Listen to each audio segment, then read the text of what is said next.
বলছে একটা সিটিতে 600 জনের মধ্যে 325 জন স্মোক করে। এই ডেটাটা কি ইন্ডিকেট করছে যে শহরের বেশিরভাগ লোক স্মোক করে?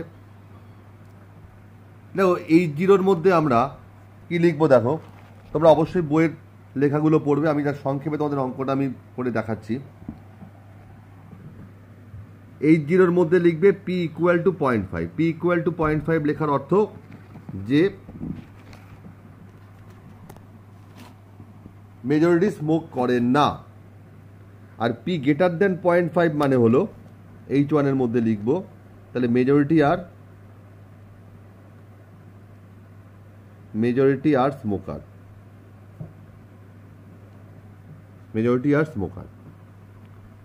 এবার n মানে 600, তাহলে স্মল p কত, 325/600, মানে এটা পেলাম। স্ট্যান্ডার্ড অফ পিটা বার করলাম। এবার দেখো Z cal equal to small p minus capital P divide by standard of p করে আমি কত ভ্যালু পেলাম, 2.1। এবার যেহেতু দেখো এখানে H1 এর মধ্যে P গ্রেটার দেন 0.5 রয়েছে, তার মানে এটা ওয়ান টেল টেস্ট। তাহলে এবার ওয়ান টেল টেস্টের ভ্যালু কত, এই দেখো আগের জেড টেবিলটায় আমরা চলে গিয়ে দেখো 5%-এর ভ্যালু কত লেখা আছে, গ্রেটার দেন H1 যখন গ্রেটার দেন তখন ভ্যালু কত লেখা আছে, 1.64। তাহলে জেড ক্যাল লেস দেন জেড ট্যাপ পেলাম। তাহলে জেড ক্যাল লেস দেন যেহেতু জেড ট্যাপ পেলাম, তাহলে এখানে কি হবে, মেজরিটি আর স্মোকার। এবং জেড ক্যাল যেহেতু গ্রেটার দেন জেড ট্যাপ, সেক্ষেত্রে আমরা H1 অ্যাকসেপ্ট করবো। আর H1 এর মধ্যে কি লেখা আছে, majority of the man are smoker. তারপরটা দেখো বইয়ের 14.22 অঙ্কটা বলছে একটা ম্যানুফ্যাকচারার ক্লেম করছে যে সে যত আর্টিকেল দেবে তার 90% কম্পোনেন্ট ভালো।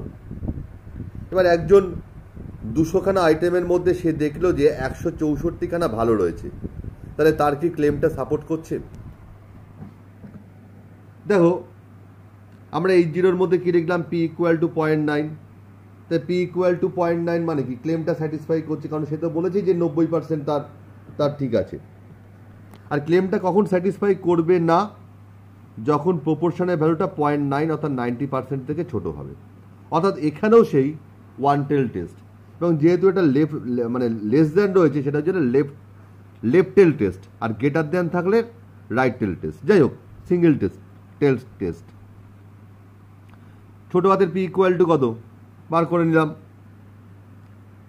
স্ট্যান্ডার্ড অফ পিটা বার করে নিলাম। আর ছোট হাতের P কত, 164/200। এইভাবে দেখো আমরা জেড ক্যালের ভ্যালু ঠিক আগের মতো করেই আমরা পেলাম কত, -3.77। এবার আমরা মড ভ্যালু নিলাম। এবার আমি এই টেস্টটা আমি 1%-এ করছি, আমি 1%-এ করে কত পেলাম, 2.33, মানে ওয়ান টেল টেস্ট, তাই তো। আর 1%-এর ক্রিটিক্যাল রিজিয়ন কত, 2.33, আমি কত পেয়েছি, 3.77। তাহলে Z cal greater than Z tab, so we accept H1। তাহলে H1 অ্যাকসেপ্ট করা মানে ক্লেম ইজ নট স্যাটিসফাইড। যেহেতু আমি জেড ক্যাল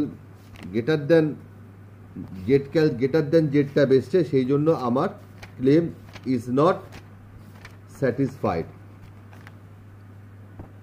এবার আমি তোমাদের বই থেকে কিছু অঙ্ক দিচ্ছি প্রপোর্শনের, সেই অঙ্কগুলো করবে।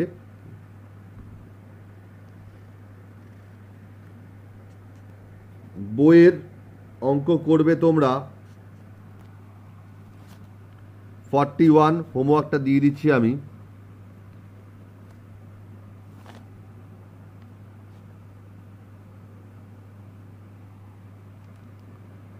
ফর্টি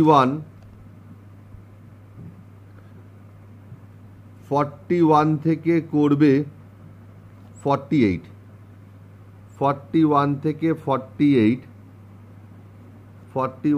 48। আচ্ছা, আর একটা আমি এই লাস্টে যে অঙ্কটা করলাম, অর্থাৎ লাস্টে যে 14.22 যে অঙ্কটা করলাম, মনে করো এই অঙ্কতেই তোমাকে বললো কনফিডেন্স লিমিট বার করতে। এই অঙ্কটাকে তোমাকে বললো কনফিডেন্স লিমিট বার করতে।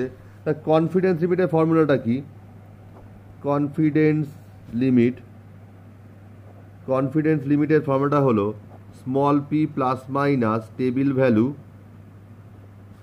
Into standard error of P.